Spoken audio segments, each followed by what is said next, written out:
Yo, what's good, everybody? It's your boy SBX. Another video for you guys. I want to talk about the clash between the Marvel vs. Capcom Infinite and why Dragon Ball FighterZ make a huge success. Now, in the public's eyes, people are saying that Dragon Ball FighterZ is a lot better than Marvel vs. Capcom Infinite because the gameplay.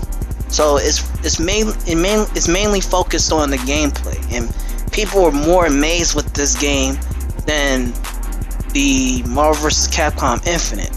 Now, I did, however, made two videos based on these two specific games. In my opinion, I felt that, you know, again, if you haven't watched my videos, please check it out. And if you want to know my opinion still, because some of my opinions did change about two of these games, but however, I still state my opinions on my original thoughts at the same time.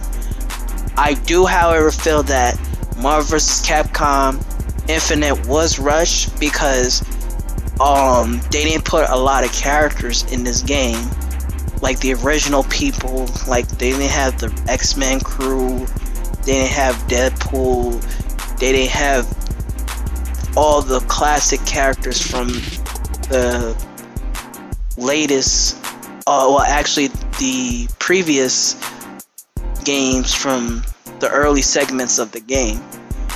A lot of people were hoping that this game will be the best Marvel vs. Capcom game series ever.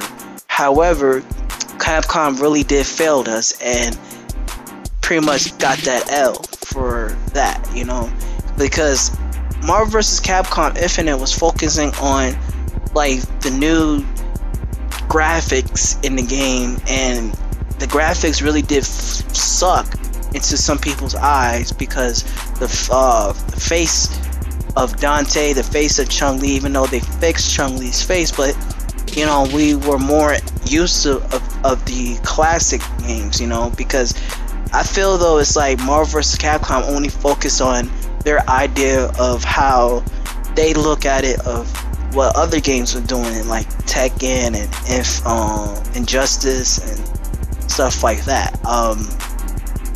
And they kind of throw away the original idea out the door and flush the idea in the toilet. You know, people were more used to the classic Marvel vs. Capcom games with a whole lot of character rosters. The gameplay would have been more technical. You know, people missed that, but people complaining about the graphics did suck. The graphics were too, well, not real, I can't say too realistic, but you know, the graphics didn't really go up to par, basically. That's what I wanted to say.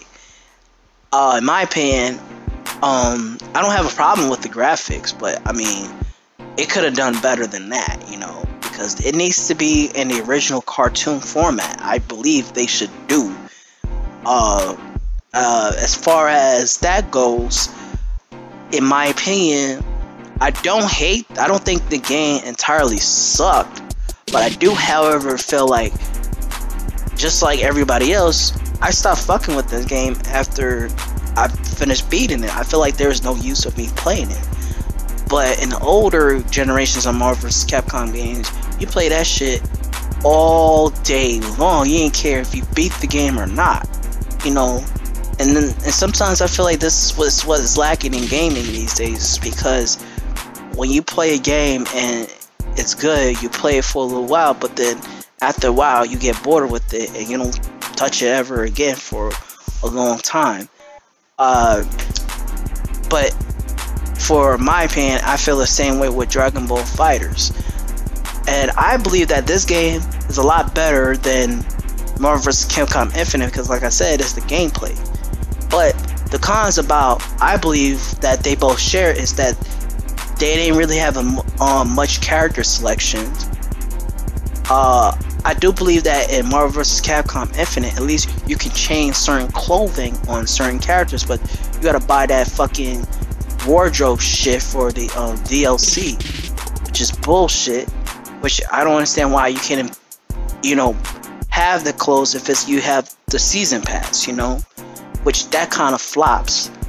However, with Dragon Ball FighterZ, I didn't like the fact that just like it looks like how it was on a Marvel vs. Capcom and Street Fighter's perspective, or any other 2D game. It's like they change the color of the clothing, but they don't have like a different wardrobe for certain characters in the game, you know.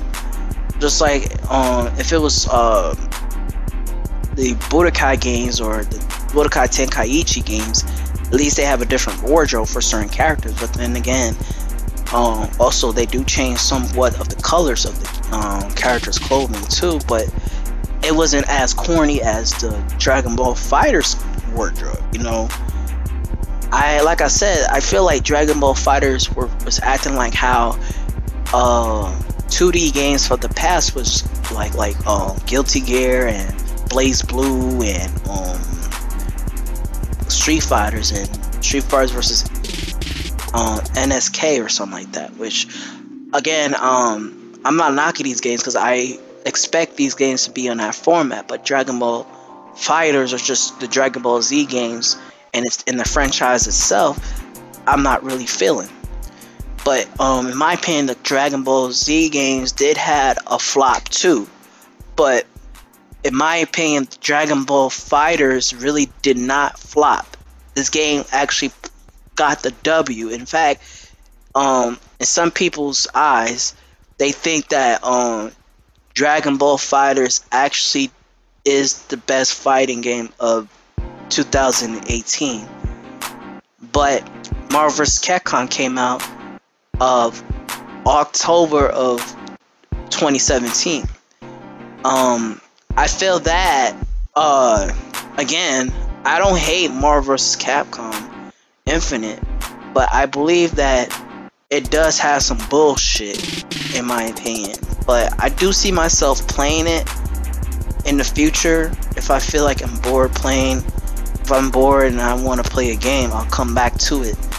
But the way how this look, Dragon Ball FighterZ really did kick Marvel vs. Capcom's ass, and nevertheless, it never really did catch a lot of people's eyes on how the gameplay should be, you know. And Marvel vs. Capcom rushed the game and never tried to put more of the original characters in the game. I mean, in my opinion, gaming these days, they don't really give a fuck about what people really want in a game. They just focus on what their ideas of what gameplay is. For example, like the Tekken game, you know, I love the game, but I hate the fact that, again, it didn't have a lot of character selection. But when it comes to Injustice, it at least try to improvise of bringing more characters into play, and also future DLC characters to play as well. My whole perspective really is that Marvel vs. Capcom was really, again, overhyped, and people's expectations was not really met. Dragon Ball FighterZ really did surprise us. Like, at first, I didn't really thought I would buy this game because, you know, from the Xenoverse game, I'm like, people were more used to the. I mean, I was more used to the Xenoverse type of gameplay, where, you know, you are more around your surroundings of the game. You get, if you know what I mean, an open world game basically. I'm more into an open world game in per se. But Dragon Ball FighterZ is a lot different. You know, if Dragon Ball FighterZ ever came out around the PlayStation 1 or the PlayStation 2 era, or maybe the PlayStation 3, but mainly on the PlayStation 2 era, this game would have been the best game of all time. And, you know, and I'm not knocking that it didn't suck, but in my opinion, Dragon Ball FighterZ looked more like a gameplay that you would have played back in the old generation of gaming, like the PlayStation 2 or maybe the 1 games, you know, because, you know, games these days, they're more open world, you know, not all, but, you know, certain games are versatile, you know, of your surroundings. Dragon Ball Super, it acts just like Marvel vs. Capcom, and also Guilty Gear and King of Fighters, you know, and Blaze Blue. Just a 2D format, but at least it's not a sprite 2D game like the classic games, you know, and the anime video games per se. But I feel that, you know, Dragon Ball FighterZ really was and is the most anticipated game of the year. But I believe that it could have done a lot better with more characters, and also change the character selection, clothing, and had a better story mode, you know. That's one thing that is also the cons about that game, but, you know, everybody has a different opinion than mine, but I feel like I always had to express how I feel about a certain game, but it doesn't mean that I entirely hate the game. But I feel, though, is that, you know, Dragon Ball FighterZ is a lot better to play right now than Marvel vs. Capcom Infinite.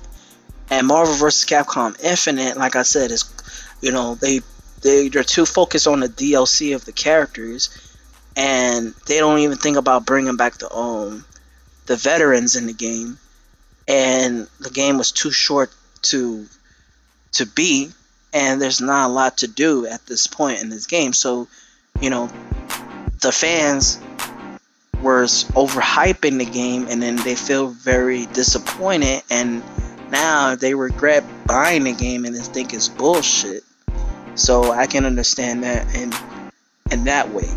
But I don't hate Marvel vs. Capcom Infinite. You know, like I said, I may come back to play it one day if I feel the need to, but the way how this look, I do believe that it's already dead, and, you know, they overhyped it, so it really pretty much killed the essence of the game. And also the game itself kind of killed the way how fighting games should be like, especially if it's a Marvel vs. Capcom game. But please, I would like to know everybody's opinions about how they feel about this game. Please leave a comments on the comment sections below. Like and subscribe. SBX wrapping this shit up. Thanks for watching. Peace.